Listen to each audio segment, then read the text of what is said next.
Hey, you. You listen to Crips and Corks every week. Well, what if I told you that you have the chance to see us live and unedited? That's right. We're going to be live on the main stage at the Poetity Theater right here in Pittsburgh, PA. We're going back to the beginning by covering the topic of our second episode, the Amityville Whorehouse, and all new facts and features. But DJ, what if I can't make it there in person? Well, lucky for you, we are offering special streaming tickets so that you can watch from the comfort of your own home if you can't make it on the day or if you don't live in the Pittsburgh tri-state area. Wait, you mean I can watch from my bathtub? Yeah, Or from behind the Wendy's? I guess so. Wait, so I can watch... Paul, leave it to their imagination. So go to the link in our description below to get your tickets today, and we'll see you there. Also, BYOB tickets are available for those in person. And now for this week's regularly scheduled episode. When I do get married, it's not going to be for love or sex or romance. I can get all of those things outside of marriage just as easily as you can. And I shall insist on the right to have as many love affairs as I please. I'm certainly not going to sacrifice one iota of my freedom or dignity for any man. And that's on period. Me either.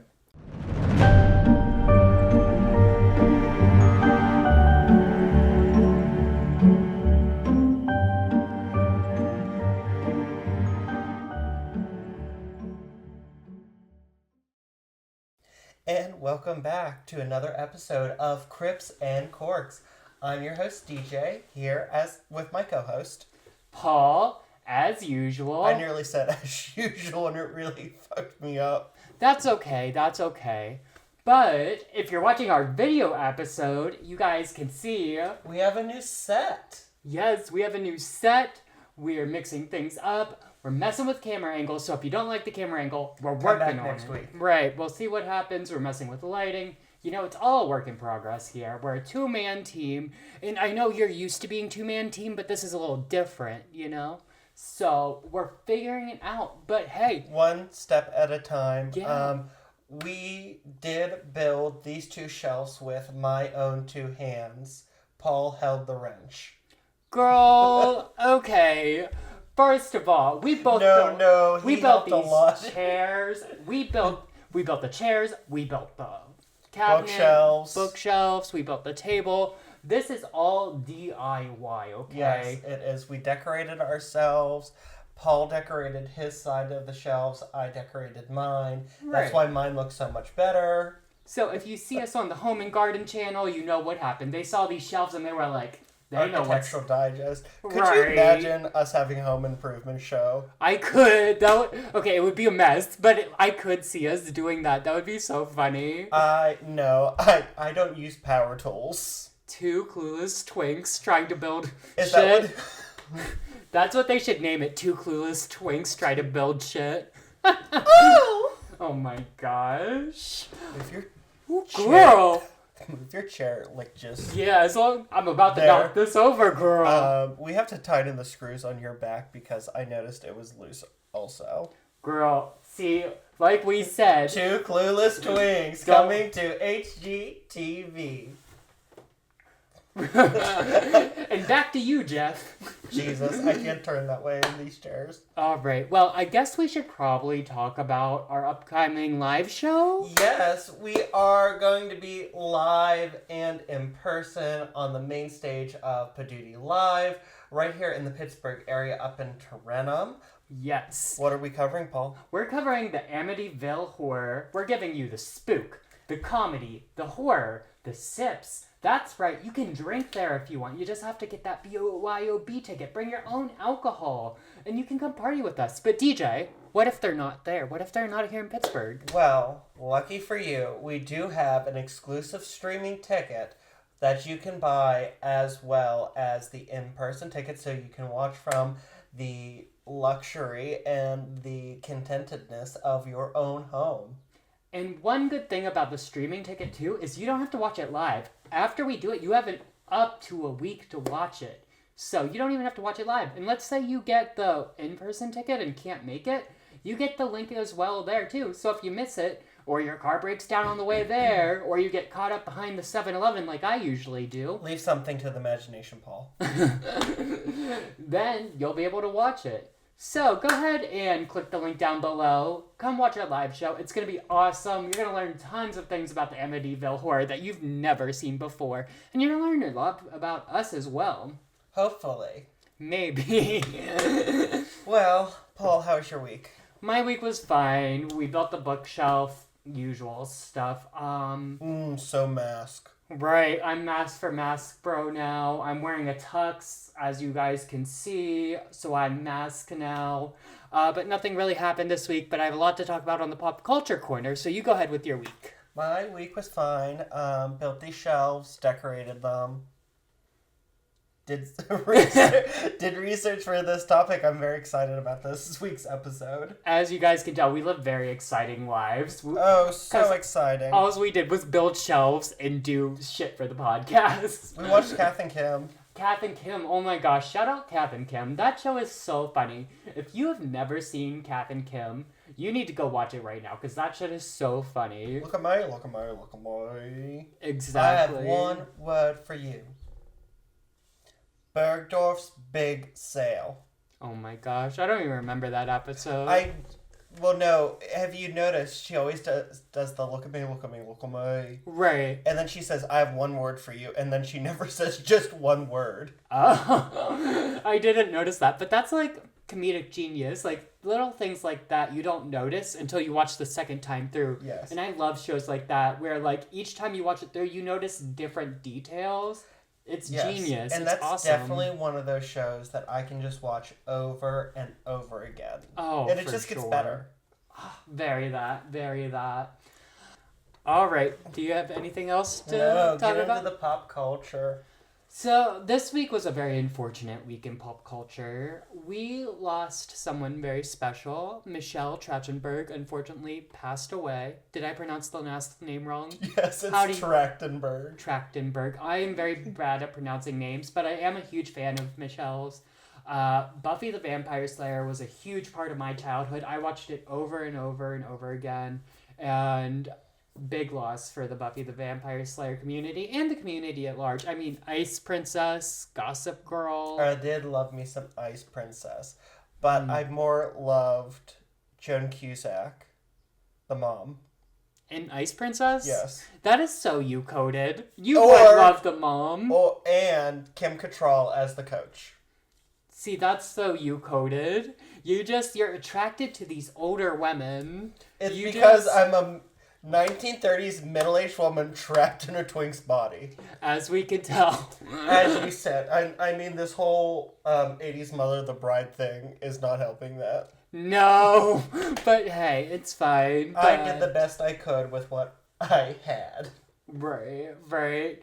But her passing definitely brought me back to a deep dive of Buffy the Vampire Slayer. Reminded me how much I love that show. That show really just got me into the spook at a young age, and even in the early 2000s, like, that show was so LGBT forward because Willow and Tara had the lesbian relationship and everything, and it was always just such a forward-thinking show. Iconic legend. Rest in peace, Michelle. You will be dearly missed, and thank you for everything you did. And remember, if you're struggling, reach out for help. She didn't commit. I know, but even if you are having health issues, you should reach out to a doctor for help. Okay, yes, exactly. Okay. That's why I talk to someone. I meant if you're struggling with your health, reach out for help. Okay, period. I just didn't want people to think she offed or something, because she was actually having health problems. Yeah, I know. So talk to your doctors. Yes, talk to your doctors. Go see a doctor. Get tested regularly. And that goes for your mental health too. If you're struggling mentally, there's help for that too. Get tested regularly. Exactly. And I know you get tested 3 times a week. Mm-hmm. Just to be safe. But that's not for the attic. That's for the basement. Stupid. I hate it here. But that's all I wanted to say for Pop Culture Corner, because that's the biggest thing that happened this week. Rest in peace again, Michelle. Yes. A lot of death beats. Gene Hackman died. And his wife died too. Which, that's bizarre. 9 days they sat there. Yeah, yeah. Their corpses, I mean. Yeah, I mean, they were an older couple and they weren't expecting it, but so I But could the fact, see, like, at the same time, I don't know. I could see why they didn't get checked up on for a little bit. This 'cause, like, isn't a conspiracy podcast yet. spooky. I tried to do a funny face in the thing, and I think I just look stupid. You can tell me back when we edit. Shall we drink? Yeah, let's pour one out. What are we drinking today? Today we are drinking Sea Swept from Josh Cellars. It is Sauvignon Blanc and Pinot Grigio. Ooh, she's a mix. I love a mix. Crisp and refreshing, Sea Swept blends California's lightest white wine varietals, Sauvignon Blanc and Pinot Grigio, to make a bright, citrusy, and easy-to-drink white wine that brings a taste of the coast to wherever you may be. She sells seashells by the seashore. Stop, I haven't had coffee yet. I can't. That was a tongue twister, girl. They gave you all the S's. I know. Sea Swept. She swept. She swept. Sauvignon Blanc. This is a crack and not a pop, so let's... Ooh, that was nice. That was a good crack. Ooh. It definitely smells like Sauvignon Blanc. Ooh, give her the... Oh. No, that's why I bought extras. Ooh, let's do it closer to there.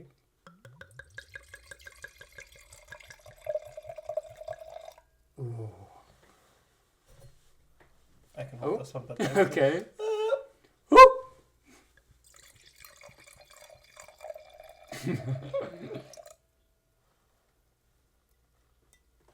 It was a lot easier when we had the table. The big table. Oh, right. Well, cheers. Cheers.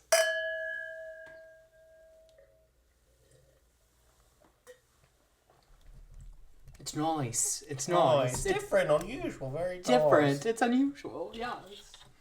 It yeah, actually that is nice. It is. It's very refreshing. That's a good summertime by the beach wine, which I guess that's why they called it that. Sea Swept. That's a very nice beach wine. I don't even know if you can see it on camera, but I'll move it to the front. And by beach wine, I mean it's a good one to sip while you're sitting on the beach. Now, I know a lot of beaches are illegal. You can't, not illegal. Open carry. Yeah, you can't carry alcohol on the beach on most beaches. But if it's in a coffee mug, you can do what you want. Or if you empty out that suntan lotion bottle and then pour it in there like I usually do, you're usually fine. And that way, you can take it into water parks, Walmart, Wendy's, 7-Eleven. There's a lot of places. The world is really your oyster with that empty lotion bottle. Yes, it is. I really enjoy this one. I was a little afraid that it was going to be, like dry like a Sauvignon Blanc is. Mm-hmm. But that crisp cleanness of the Pinot Grigio really, really did help. It did. How many grapes? I'm going to give it 4. You know what? I think I'll give it 4 grapes too. Solid 4. It didn't blow my mind away, but it's definitely a very good wine. So it is very much a solid 4. Right there with you. Awesome. Should you... Now, Paul, let me tell you a story. Let's get into it. Yeah? Yeah. She was Hollywood royalty. From the moment she first graced the silver screen at the age of 4, she had captured the hearts of audiences everywhere. Moviegoers grew up with the little girl determined to find the real Santa Claus as she became a rebellious teenage idol and eventually grew into a serious adult actress. Natalie Wood is one of the rare cases of the legend living within their own time. But much of that is forgotten now, overshadowed by her death under strange and unexplained circumstances. Over 40 years later, while her legacy in films continue to shine, her death remains shrouded in dark waters of mystery. Today, we cover the Hollywood horror story that is the life and mysterious death of Natalie Wood. Oh, this is going to be a good one. Yes, it is. I've heard of Natalie Wood before. I couldn't tell you anything she's been in or anything like that, but I've definitely heard the name. Yes. Here, I have. That is a picture of Natalie. Oh, she was really beautiful. She was gorgeous. When was she alive? What year? I'm going to tell you. Okay. So, Natalie Wood was born Natalia Nikolaevna Zerkenko on July 20th, 1938 in San Francisco to Russian immigrants, Maria Zudalova and Nicholas Zerenko. I love her name, first of all. That name is so, fierce. Russians do not do many things right. I'm looking at you, Putin. But their names are gorgeous. Yeah. Except for maybe Vlad. Vlad. Yeah, Vlad's kind of an ugly name, but Natalia, that's a cool girl name. It's a yes. name. And within the home, she was called Natasha. Natasha. Which is a Russian nickname for Natalia. Oh, I love it. I'm here for it. Now, a year after her birth, her father would change the family's last name to Gurdin. To Gurdin? That's such Gurdin. a... Gurdin? Gurdin. Do you want to help me in the Gurdin? Well, I mean, Zerchenko isn't a very easy to pronounce name. No, especially, I guess, if you're coming to America. And yes. And he was, she was born in America. He had lived in America for, nearly a decade by the time he did this. So I guess he just got fed up.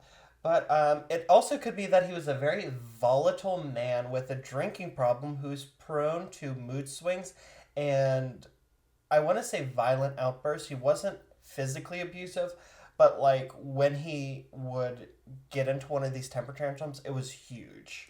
Oh, okay. So she grew up in kind of an abusive household. Yes, especially at the hands of her mother, Maria, because Maria had dreams of stardom for her second daughter. Oh, girl, she was making her a child star? Yes, she was the original momager. Oh, girl, that's spooky. That stuff don't sit right with me. Using your child like that, trying to live through your child. Yes. It's doesn't sit right with me. Now, Marie would often recount this story wherein, when she was younger, a Romani traveler told her fortune, saying that she would give birth to a great star, but to avoid dark water, or she or someone she loved would drown. Girl. Could you imagine being that first daughter and having that fortune teller tell your mom your daughter's gonna be a star, and then your mom looks at you and she's like, nope, we gotta try again. No, some versions of the story say that the fortune teller said, you will be a great star. Others said, your daughter. Others said, you'll just give birth. Some said, your second daughter. Oh, so it's really hearsay. Yes, and Maria had a habit of embellishing stories. So we don't know if this ever happened at all. Oh my gosh. Or if it did, what is the fact and what Maria made up after the fact. The hearsay is crazy. Now, Maria was married once before Nicholas, and she had a daughter, Olga. That's a pretty name. And then when she married Nicholas, she had Natalie, and then 4 years later, she had Svetlana, who they called Lana. Side note, Olga gives the same vibes as Barb. It does. Olga. Barb. It gives Butch.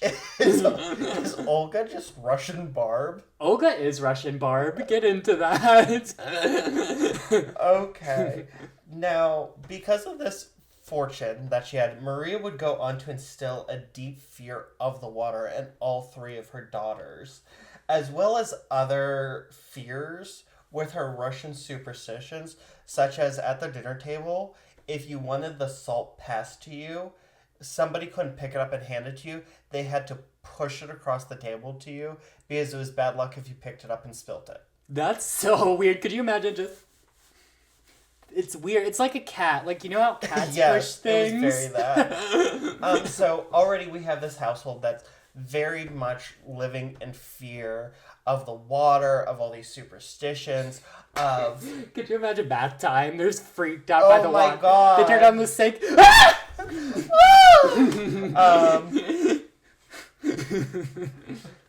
So needless to say, Natalie Wood did never learn how to swim. Now, because she wanted her daughter to become a star, she also started Natalia in ballet at the age of 3, and every weekend would take her to the movies, not to enjoy a movie, but to take notes on how to become an actress. That's crazy. So can you imagine like sitting there and being like, look, you see what you see how she said that? Wait, let me do it in the Russian accent. Look, you see how she says that? You got to say it exactly like that. Oh my gosh, that would be so intense. And she's 3. She is a baby. That's crazy. And you know there are still moms like that too. I know, yeah. Like... They made a whole TLC show about it. But now the moms are like YouTube moms, and it's like, come on, baby, cry for the camera. Open your present. Oh my cry God. for the camera. That one woman who was like abusing her children for YouTube. Yeah. We'll do that down the road. It's crazy, bitch. That will be the sequel to this episode. In 1942, the family moved to Santa Rosa, California, which is like it's in the Bay Area of San Francisco. Okay. And this is where Natalia was noticed by a film crew who were shooting downtown, and they selected her to be an extra. I bet that was the best day of her mom's life. She said, finally, my baby, she's a star. Finally, I can't even do it now. I can't do a Russian accent. Oh my God. That's as close as you're getting well, from me, guys. Guess what? The next year, Natalie was selected to make her screen debut in Happy Land with a 15-second scene where she drops an ice cream cone and proceeds to cry. Oh, okay, interesting. So she's slowly moving up. Good slowly for her. Moving up. Maria instructed Natalia to do everything she could to make the director love her. And despite her small part, the director of these 2 films, Irving Pichel, took an interest in Natalia and remained in contact with the family regarding future parts for the 4-year-old. Maria would later claim that Pichel loved Natalia so much he attempted to adopt her and showed up at their house with lawyers and adoption papers at one point. Okay, that's crazy. If that is true, that's actually wild. But remember, she had like a habit of embellishing. Yeah. It's almost... And her youngest daughter, Lana, has said, I remember Mr. Pichel. Well, actually, no, I think she was the one who said that. Oh, okay. But either way, it's still it was creepy. probably he just like came to the house and was like, oh, like, no, you got something on your hands there. I'd love to stay in touch. Give me the child. Give me 3 days. I will return 3 nights. Mommy, why do you sound like that? This is what we all sound like from smoking in the Russian factory. In the gulag. In Soviet Russia, gulag throw in you. 2 years later, Pichel really did come through and called the Gurdon House to ask Natalia to come to Los Angeles for a screen test. But Maria was so excited and sure that Natalia would become a star that she forced the family to pack up and move to Los Angeles despite Nikolai's protests. That's crazy. Talk about putting the cart before the horse. That was the greatest day of her life. Right. Can she come and do a screen test? Like, nothing for sure. My baby has made it! My baby has made it! Quit your job. She's already halfway out the door. Nikolai, turn the stroganoff off. We have to get on. Take the hamburger helper off the stove, baby. Tonight, we're eating lobster.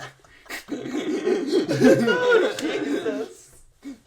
Oh, Academy Awards who? Natalie, age 7, would get the part as a German orphan post-World War II and act along screen giant Orson Welles in Tomorrow is Forever. Now, studio executives at RKO Pictures who were making the film decided that the young actress needed a more Italian sound.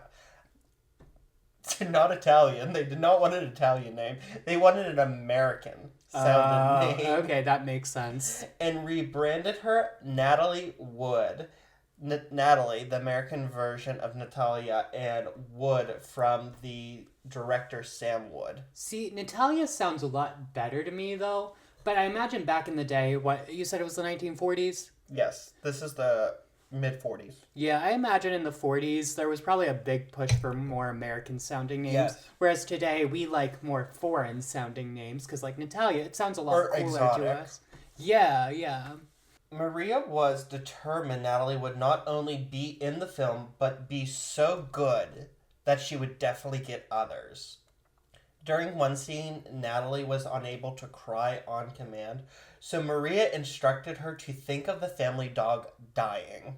And then when that didn't work, she put her cigarette out on her. Well, it didn't work, but Maria then took a butterfly that was in a jar on the set and ripped it up in front of Maria and told her to think about it to make her cry. That's insane. That's probably crazier than the cigarette thing. Yeah, that's like, oi. Orson Welles, who was one of early film's greatest innovators, described the 7-year-old as so good she was terrifying. Because it was always, yes, sir, no, sir, thank you, sir, please, sir. It's that good old Russian, like, discipline. Well, her mother, like, forced her. It was like, you have to make everyone love you so that they call you back. Right, right. And so she instilled in young Natalie, you have to please people. Mm-hmm. Because that's the only way you're going to get anywhere is if you please people. Right, right. Now, Natalie would break into stardom with 1947's Miracle on 34th Street, playing a cynical young girl who comes to believe a Macy Santa Claus is the real deal. Was she in that Miracle on 34th Street? Yeah. Oh, okay. How do I get to the next That makes slide? sense. Oh, girl. Girl, you don't even know how to work your own shit. No, That's I don't. crazy about you. Okay, yep. Seen it before. Looks good. I don't like black and white movies, but I've No. seen it. One thing about Paul is he hates black and white. Movies. That's what I said. What about the cookies? Have you ever had a black and white cookie?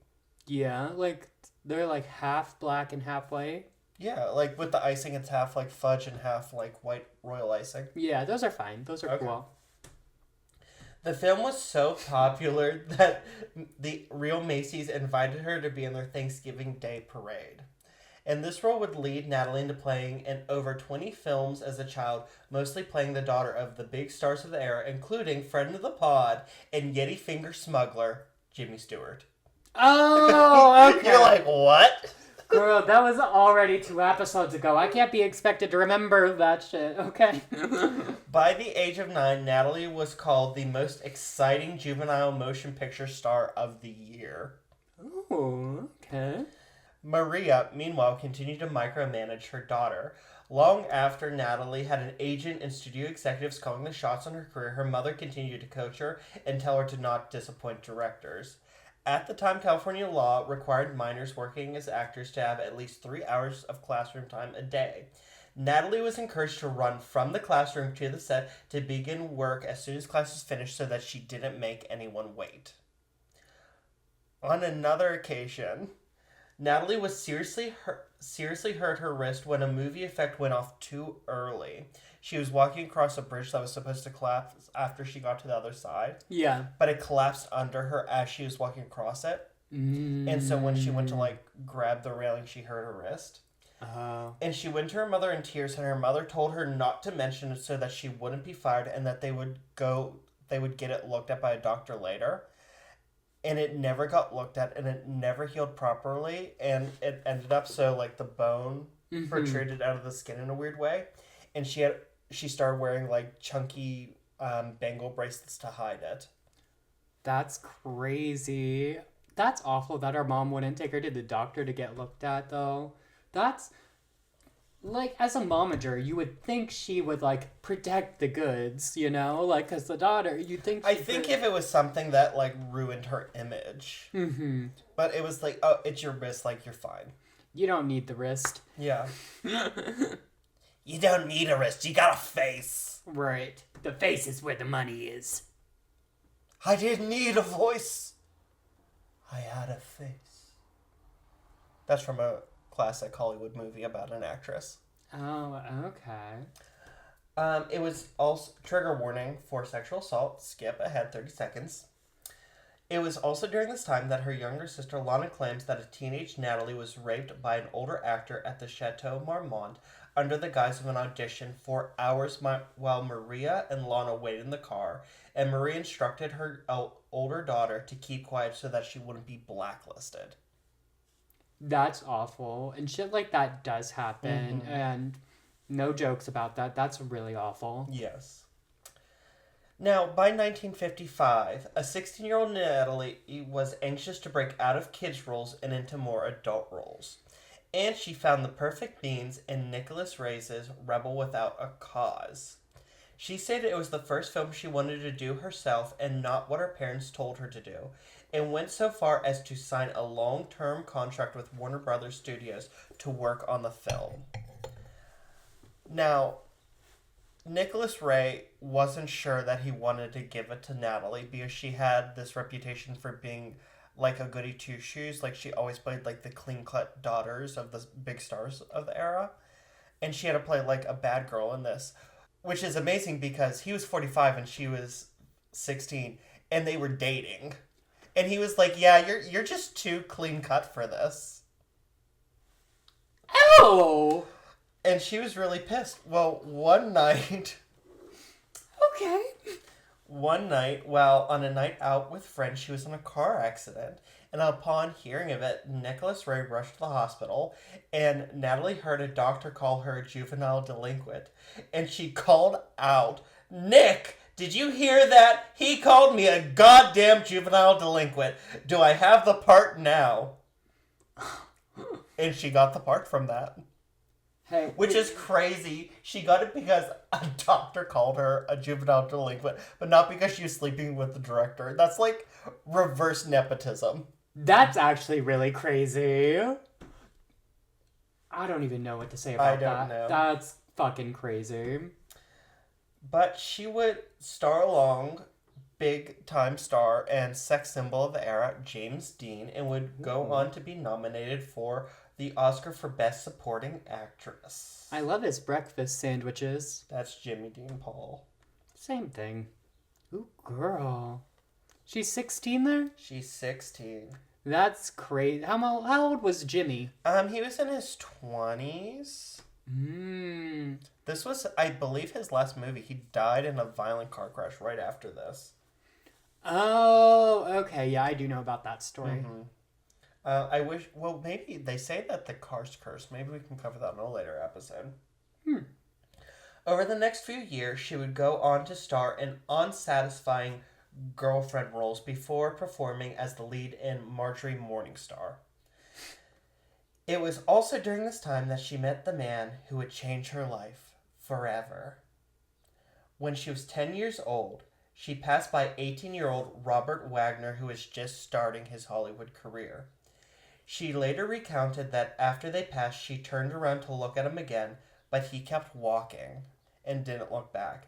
And she turned to her mother and said, "That's the man I'm going to marry." RJ, as friends and family call him, had dreamed of becoming an actor since childhood, but struggled to make it big.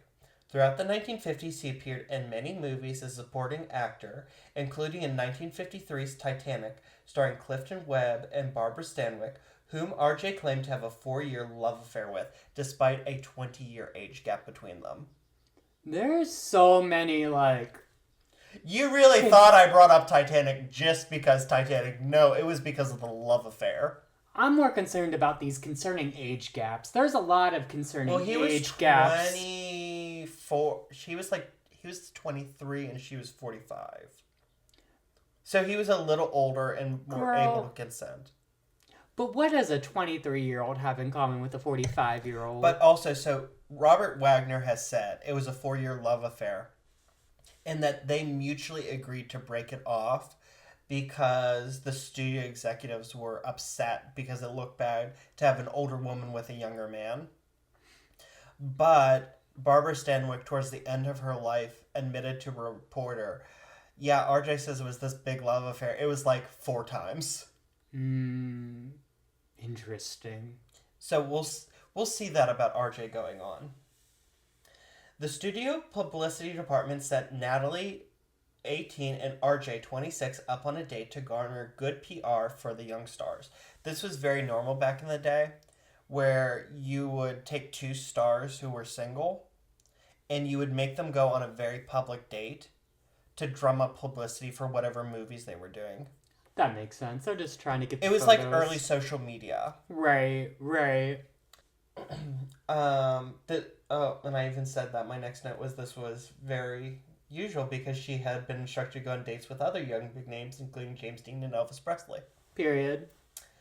Despite the make-believe setup, the feelings were real for the two, and after a year, RJ proposed to Natalie with a pearl and diamond engagement ring, and they would marry in Scottsdale, Arizona on December 28th, 1957. Period. Good for them. At least someone's getting married.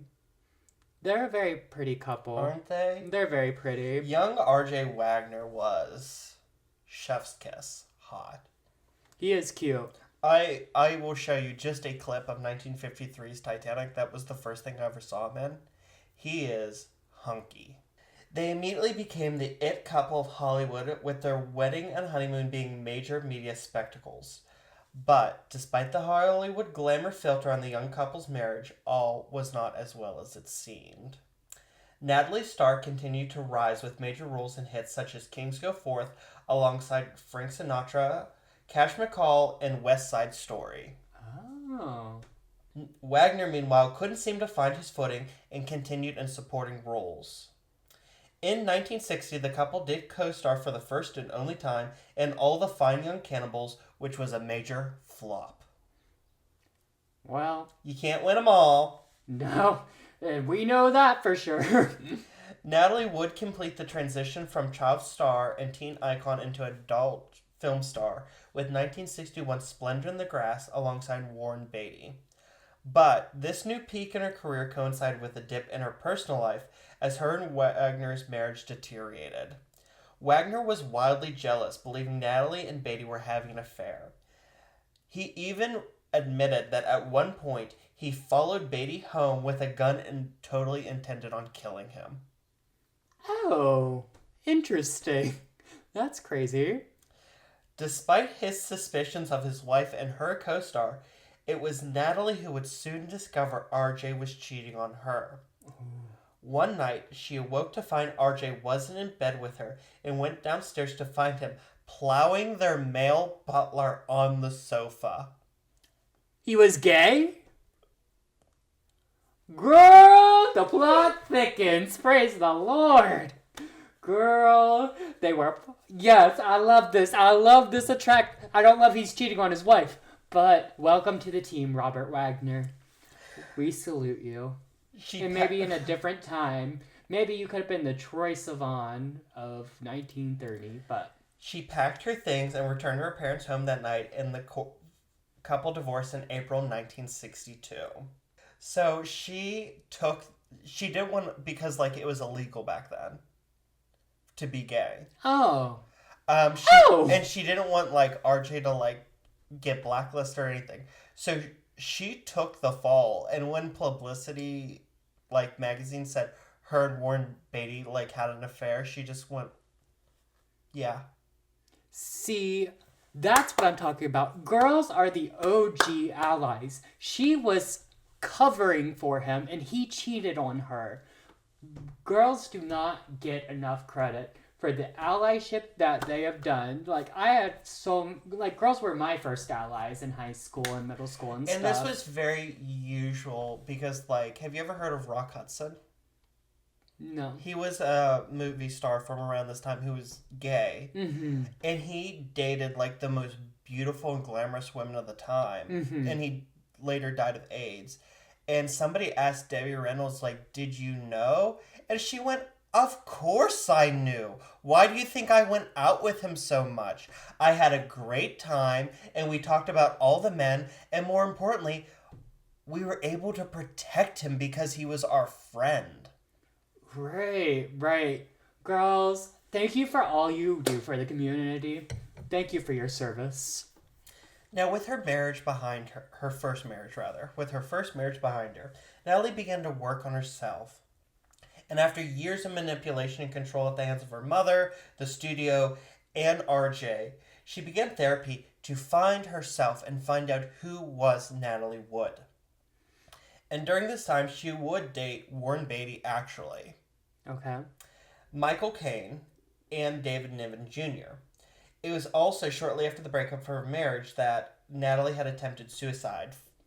Following this, Natalie stepped away from her career to focus on her mental health. It's actually said that she gave up the lead role in Chinatown, which Faye Dunaway got and made Faye Dunaway a star. Because she'd have to film in San Francisco, but her therapist was in Los Angeles, and she wouldn't be able to make it back for their daily sessions. But this time period also brought personal fulfillment when she married British producer Richard Gregson in 1960, and the following year she gave birth to her daughter, Natasha. She was overjoyed and determined to give her daughter the childhood she never had, but this paradise would not last for long because she discovered Gregson was cheating on her with her secretary, and the pair divorced in 1972. Natalie grew worried that she'd be like many other film stars, ending up alone after a string of failed marriages, which led her to the next major relationship, to none other than her childhood obsession and first husband, R.J. Wagner. She called it. She saw that man on the street and she saw that ass and she said, that's going to be mine. They had reconnected at a party where they mutually mourned the breakdown of their marriage. R.J. had married Marion Marshall in 1963 and had a daughter named Katie in 1964 before divorcing in 1971. Also, R.J.'s star finally started to rise as he gave up on films and transitioned to television. Natalie believed their time apart was essential to their reconciliation, stated he had become a man rather than a boy. Period. While friends and family suggested she pump the brakes, Natalie charged headlong into the relationship, remarrying RJ just 3 months after her divorce from Gregson on his yacht, the Splendor.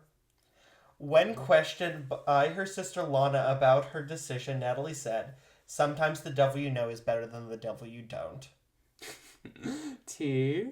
Natalie settled into semi-retirement, rarely working, preferring to stay at home with her children, while RJ's television career flourished. And despite the fact that he earned $10,000 per episode, Natalie remained the wealthier of the pair, being a multimillionaire due to savvy business deals and investments. We love a boss woman. You go, girl. You better work. By 1981, though, Natalie was ready to return to the spotlight and found the perfect vehicle in Brainstorm, a science fiction film she would co-star in with recent Oscar winner Christopher Walken. Despite 20 years passing, RJ behaved as he had during the filming of Splendor in the Grass, becoming convinced Natalie and Walken were carrying on an affair and going so far as to fly to North Carolina to check up on them. Oh, jealousy. Yes. That November, Natalie and RJ hosted Thanksgiving at their home before having Walken join them on the Splendor to cruise to Catalina Island the following day, along with caretaker of the Splendor, Dennis DeVerne. Immediately upon arriving, RJ attempted to assert his dominance by taking Walken on a tour of the yacht, which DeVerne said Walken could give two shits less about.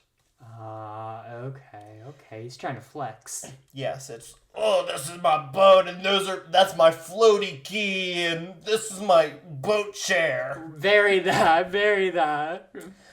As Friday went on, tensions among the passengers grew to the point where Natalie asked Dennis to take her ashore, where they booked into a hotel. Dennis spent the night listening as Natalie talked about divorcing RJ again and trying to get another boat or seaplane to take her back to LA to start divorce proceedings, before convincing her to return to the boat to see if tensions had eased. Okay. That Saturday, everything seemed perfectly normal as RJ fished over the side of the boat and Natalie and Walken talked and laughed about their time on set. And Dennis sailed the Splendor from the touristy Avalon Harbor area to the quieter and deserted Isthmus region. The what region? Isthmus. Isthmus? Isthmus. Oh, I can't wait for Isthmus this year. Shut up. Isthmus is my favorite time of year. All you have to know is they went from the touristy part to the part where there was no one. It was so, deserted that there was only one thing on shore, and it was a restaurant. Oh. That's how deserted this area was. Interesting.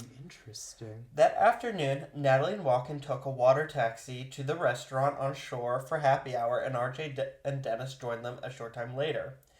The evening began nicely as the four shared drinks and dinner before RJ grew agitated and ordered them back to the boat.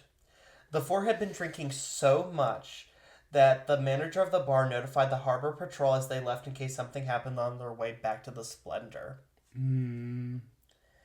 Around 11 p.m., RJ went into his and Natalie's bedroom and noticed she was missing, along with the dinghy, but ordered Dennis not to call to shore or turn the yacht's floodlights on, claiming he did not want to attract attention.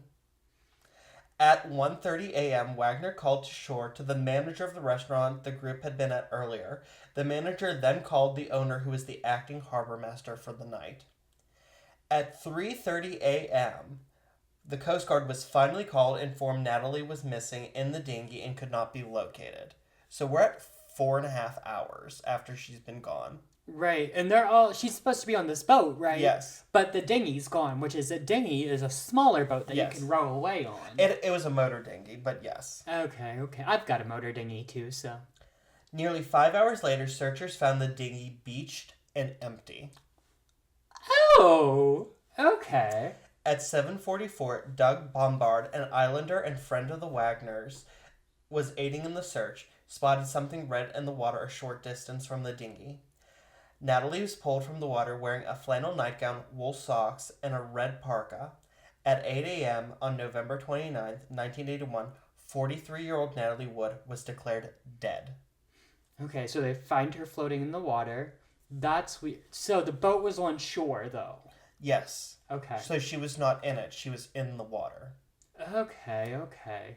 Interesting. RJ was informed and police offered him a helicopter to take him and Walken back to LA, and RJ delegated identifying the body to Dennis. RJ, Walken, and Dennis told police that Natalie had gone to bed before them, and when she was gone, they assumed she had taken the dinghy to party hop along the harbor. LA County Coroner Thomas Noguchi declared her death to be a case of accidental drowning and hypothermia, likely due to having been drunk at the time. Honestly, that kind of tracks, though, because, taking boats by yourself drunk, that's just a recipe for disaster. But also, why was the boat found on the shore? If she fell out of that boat, bitch, why was the boat on the shore? It would have drifted. But, in that short of time, do I believe that? I'm not sure. Well, you're in good company because many have pointed out that Natalie, with a pathological fear of water, would never go at night in the dinghy, and that it was instead a cover-up by RJ for having killed her. Yeah, it's very much giving that. And also, this whole situation is unsafe. Who's letting all these drunk people party hop on boats? This is giving very, unsafe territory, I feel like. Well, there's some evidence here. Okay. Among those who have spoken out was the caretaker of the Splendor and one of the people there that night, Dennis DeVerne. He said that upon returning to the Splendor, Natalie changed into her nightgown and put the tea kettle on before joining RJ, Walken, and Dennis, who had opened a bottle of wine. She and Walken were laughing at something when RJ stood up, smashed the wine bottle, and shouted at Walken, "What are you trying to do? Fuck my wife?" Natalie stood up and said she had enough of this and left and went to her own room. Walken shortly later went to his, and RJ followed Natalie into their room, and Dennis went back up on the bridge. Dennis said he could hear Natalie and RJ continue to fight in the cabin below, and at one point, the fight sounded so violent that he went down to check on things, and when he knocked on the door, RJ opened it and told him to go away with a crazed look in his eye, and he feared for his own safety. Girl, something's not sitting right with me about this RJ. But side note too, do you ever put Splendor in your coffee? Splendor's my favorite sweetener. Is it? I feel like splendor is how Kath and Kim would pronounce Splenda. Oh, Kim, you gotta try this new artificial sweetener, Splendor. Splendor. Or maybe that's more Swedish. Splendor. Splendor. Splendor. I feel splendor. My panties touch. Not splendoring. Not splendoring your panties. I put splendor my panties to attract the bees. I don't know if bees are actually attracted to Splenda. Probably not. I actually don't like Splenda. I think it has a weird taste. Yeah, artificial sweeteners in general are kind of weird. Dennis continued to listen as the fight continued to the back of the yacht, and the last thing he heard RJ say was, "Get the fuck off of my boat," before silence. Ooh. RJ then came to the bridge and told him Natalie was missing and to search the boat. After Dennis checked all the cabins, RJ said the dinghy was gone too, got out a bottle of scotch, and the two got drunk until 1:30 a.m. when Dennis told RJ that they had to call for help. When asked why he didn't push earlier, Dennis said, "I just spent the previous night with his wife and he was jealous of walking. I was terrified I was going to be next." See, that makes sense. That makes sense. After Dennis had identified Natalie's body, he went to the couple's Beverly Hills home where RJ was holed up with two lawyers who instructed Dennis on what story to tell the police. Mm-hmm. Following the funeral, RJ invited Dennis to stay with him and his daughters, and Dennis agreed, wanting to help the family in their time of grief. He soon realized he was being held hostage in the home, not being allowed to leave the home, even to sit by the pool, and no one, including his fiancée, was allowed to visit him. That's spooky. I don't like that. DeVerne did eventually make it out of RJ's home and left his employ and moved to the East Coast. In the 1990s, he would eventually call Natalie's sister Lana and confess what had actually occurred. He also wrote a book with a longtime friend describing all of this. So he wrote a whole book about what happened. So where's the conspiracy? If it very much sounds like RJ did it, like he got jealous, killed the bitch. Lana, for her part, has been convinced RJ had a hand in her sister's death all along. Yeah. Immediately after the funeral, she asked him what had happened, and all he said was, "It was an accident, that's all," before she was escorted away from him. She has always maintained that Natalie would never go near the water to get in the dinghy. In response to RJ's story that he thought Natalie was going to party hop or go ashore in her nightgown, she stressed that her sister always dressed up and did her makeup and hair before going out to get the mail, let alone to go to a party. That's true. Okay. She said, because she said to her sister, her sister was, crimping to get the mail. Mm-hmm. And she said, "Natalie, why are you doing that?" And Natalie said, "Well, if somebody sees me, they want to see Natalie Wood." Right. You have to keep up the appearance. Exactly. The show. And that was her state, so why was she going? Right. You would think, even if she was that drunk, if she was going to party hop, she would, pull on her dress and haphazardly do her makeup. Right. She's still Natalie Wood. She has to be the doll and the diva. Later, RJ would cut Lana and Wood's parents out of his life. Natalie left all of her clothes to Lana, and RJ begrudgingly allowed her to take possession of them. But Lana was out of the work at the time and had an infant child, and she sold a few pieces she wasn't going to use, and RJ immediately went to the press and called her out for selling off her own sister's clothes. Meanwhile, within months of that, RJ auctioned off all of Natalie's belongings he had inherited. Honestly, would I do the same? I'd keep a couple things, but I'd for sure sell some things, for sure. Yeah, she kept some things, but she was like, "I'm not going to these glamorous parties and premieres that she did, so why do I need this designer gown?" Exactly. Make a couple coins, go on a nice vacation in remembrance of your sister. And she didn't want to do it, and she said that. I heard her interview where she described it, and she broke down, and she was like, "I didn't want to do that because those were Natalie's things, but I had a child to feed." Right, exactly, girl. Bills to pay, honey. Also, Natalie had bought an apartment in LA for her mother and left it to her for her lifetime. Her mother's, not hers. Mm-hmm. RJ evicted her, saying it was too big for the widowed Maria, who was living on her own, and gave it to his daughter, Katie. When Maria brought up that Natalie had promised to leave her money to live on in her will, he agreed to pay her $2,000 a month to answer his fan mail. Hey, why not? I mean, I'll take $2,000 a month to answer some mail. Lana, a one-time actress who was a Bond girl and who stood in for Natalie to finish Brainstorm, was working in film production at this time as a director and producer and was having trouble finding work. She maintains that she got a call from an agent one day who informed her Robert Wagner had blacklisted her and she wouldn't be able to find work in the film industry ever again. I don't like this Robert Wagner person. He's not sitting right with me. Nope, not sitting right with me.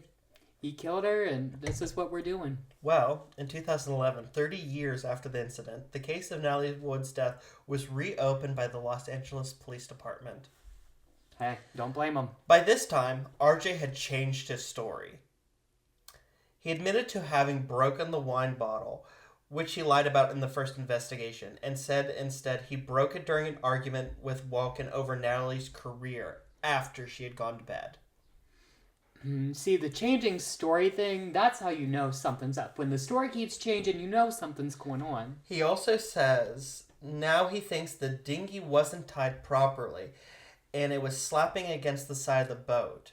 And Natalie got up to retie it so that she could sleep. And she slipped, hit her head, and fell into the water unconscious. Girl, then how did the bitch end up on shore? Because she, was untying it. He's saying, it wasn't tied properly, so she untied it, slipped, hit her head, the dinghy dripped off, and she fell in the water. And if he knew that, why didn't he say something, try to save her, do something earlier? Also, the caretaker's on the boat. Why wouldn't she open the door and go, Dennis, I can't fucking sleep. Go tie up the fucking dinghy. Exactly. She's a movie star. She doesn't need to tie her own dinghy. And she's afraid of the water, and she doesn't know how to swim. Right. There's no... And Dennis said that. Dennis said, there are many times where, RJ and the girls would be swimming off the side of the boat, and Natalie would sit up on the bridge with Dennis to be as far away from the water as possible. Girl, none of this is sitting right with me. And this new investigation soon turned up new witnesses, including Marilyn Wayne, who her and her husband were on their own boat more just 50 feet away from the Splendor, which 50 feet sounds like a lot, but you have to remember over water, there's no landmarks that's going to muffle sound. Right. Because right. sound carries a lot farther over water than it does on land. They were woken by shouts at around 11:30 of a woman crying, help me, please, I'm drowning." Where was this information before? Why are we waiting 30 years for this information? The cry started around 11 p.m., as verified by the fact that they had just bought their son a digital watch that they were using to, pass the time. They tried to call Harbor Patrol but couldn't get an answer because there was a big party happening on shore. She tried calling the woman asking where she was so that they could provide help. And at one point she heard a man slur, "All right, honey, shut up. We're coming to get you." Where was this information before? But, as I said, there was a party going on shore as well as on another boat, so they were unsure if it was a prank or horseplay gone wrong, out of context. I mean, even if they thought it was a prank, that bitch, she's dead. Why would they not come forward? Well, 3 days after Natalie's death, she received a note saying, "If you want to stay healthy, you'll keep quiet." Oh, okay. I love it. You keep going, why is this coming out 30 years later? Why is this coming out 30 years later? Because she got a threatening note. Yeah, they were threatened. And also, that'll do it. Also, because of the party, she's like, I'm not sure. I don't want to tell them. And also, as soon as it happened, the coroner said it was an accident. So she went, well, it was probably the party then.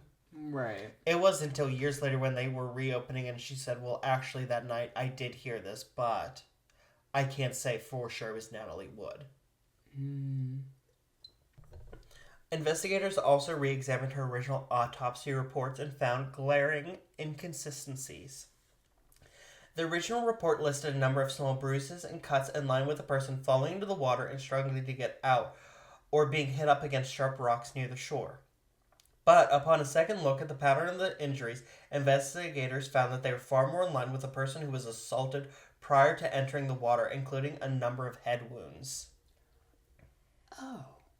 Dr. Michael Franco was an intern at the coroner's office in 1981 and pointed out to then Coroner Noguchi that his report of injuries that were consistent with Natalie's attempt to reboard the boat were in the wrong direction and instead pointed towards her being pushed off of a boat. To which Noguchi said, "Some things are best left unsaid." Are they, though? I don't think so. Noguchi was under a lot of pressure to handle Natalie's death well, as just weeks before he said in a press conference about another beloved actor, William Holden's death, that he had died after falling over and striking his head while drunk. Noguchi would be fired shortly after the Wood case, after many complained of his reference to her own blood alcohol content and the role it played in her death. Because remember, he said it was an accidental drowning due to her being drunk at the time. Right. And he just said the same thing about another beloved film star weeks before. So he got the axe. That'll do it. In 2011, after collecting further evidence and witness testimony, the LA Police Department announced that they had changed Natalie Wood's cause of death from accidental drowning to drowning and other undetermined factors. In 2018, they reclassified the death as suspicious and named R.J. Wagner as a person of interest in the case. Well, no shit. However, as of 2022, the case remains open and unsolved, with all leads having been exhausted, with no witness actually seeing how Natalie entered the water. Let's be real. RJ probably has money. He has power. He's probably paying off people. Let's be real. RJ did it. You're not going to convince me otherwise. Not RJ... only that, but RJ had a friend of his, going back to the 1950s when they were both character actors on set. Mm-hmm. And this guy had done very well for himself. He had become the president of the Actors Union. Yeah. And he'd become governor of California. And in 1981, that man, Ronald Reagan, was president of the United States. See, there you go. He knows powerful people. It's not about what you know, it's about who you know, and I firmly believe that. And honestly, that's probably why RJ hasn't been convicted today. Because trust and believe, if they were just like people like you and I, that bitch would be in jail. RJ would be in jail. Yes. And it's just... So I'm not... Like, who's to say that Ronald Reagan didn't call the LA sheriff and say, like, oh, you know, my friend RJ, he's having a hard time. Right. Is there any way that we can just, like, let's not drag this out? Right. Not that RJ, like, not knowing RJ probably killed her. Mm-hmm. And the current detectives working would love to arrest RJ, who refuses to talk to police. Walken has talked to the police. Right. But the problem is they cannot arrest him without because the Splendor is like in Hawaii and it's like in shambles. So there is no physical evidence that he pushed her. Right. Because they never scraped under her nails. They never scraped under his nails to see like if something had happened. It's just like another example of the police not doing their The police fucked up in 1981, and now it's like screwing us because I don't think it was, but it could have been an honest-to-God accident. I mean, it could have been. But highly unlikely. Yeah. She was terrified of water. Right. Like, I feel like Homegirl was killed. I think that they killed her. I think RJ pushed her. I think he was jealous. Maybe he even got wind because she was talking about divorce and he got wind of that and he was like, I'm not going through this embarrassment of divorce. One theory is they're having this fight and she said, that's it. I'm leaving you for good this time. Right. And here's the thing. RJ is a narcissist. He loved being Robert Wagner and Natalie Wood. Right. Because he was a TV star. That's where he made it. Right. She was Natalie Wood. If Natalie Wood left him again, he'd be a joke. Right. So he probably... I think he probably hit her. She fell and hit her head. He thought he killed her. And so he pushed her in the water and untied the dinghy. Yeah, I don't doubt that. Something weird happened there, girl. Yeah, rest in peace, my girl Natalia. They should have done you better, girl. Those police should have looked into it more, honey. Justice for good old Natalie Wood. Justice for Natalia. R.J. Wagner's still alive. Mm-hmm. He's like 90-something now, but he's still alive. He lives in Colorado with his fourth wife. And you know what, RJ? We're waiting for your statement. Comment down below, RJ. We're ready. You can't live forever, bitch. Deathbed confession time. Okay, that sounded like a threat. That sounded spooky. It wasn't a threat. It was a promise.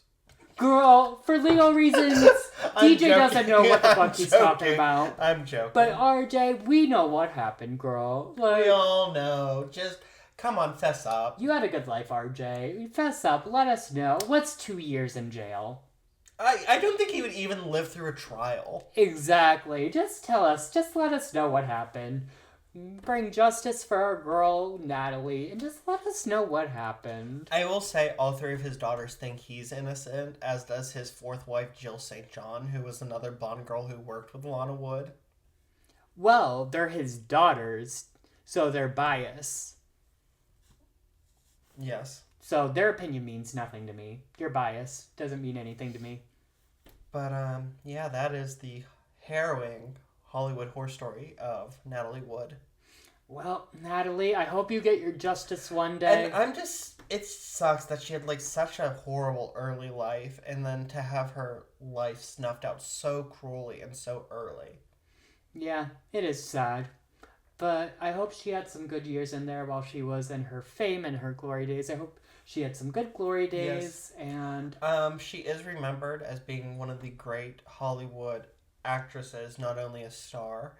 And her daughter, Natasha Gregson Wagner, she also took her stepfather's last name, has honored her by coming up with a gardenia scented perfume, which was Natalie's favorite scent flower. And that's why Paul has a gardenia boutonniere and I have a gardenia in my hair. Period. So go get yourself that perfume. Or don't. I'm not going or to.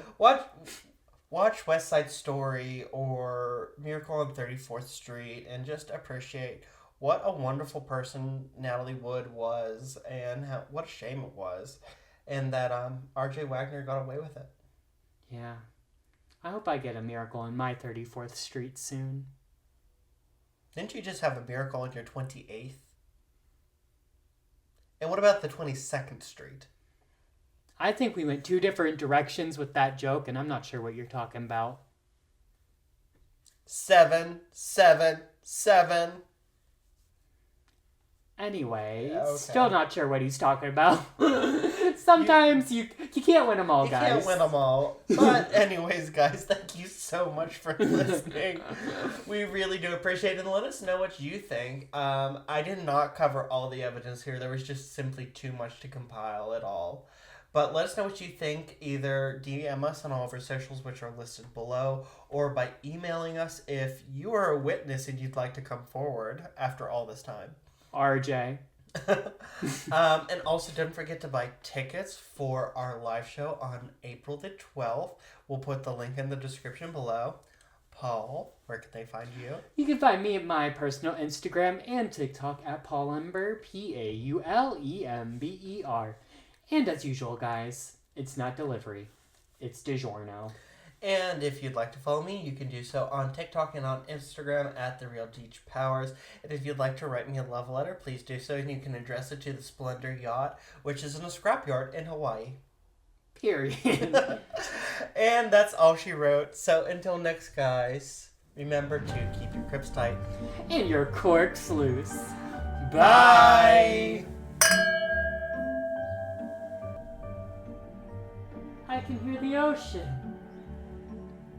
I forgot to make the joke that Natalie Wood, like this wine, was sea swept. On that note.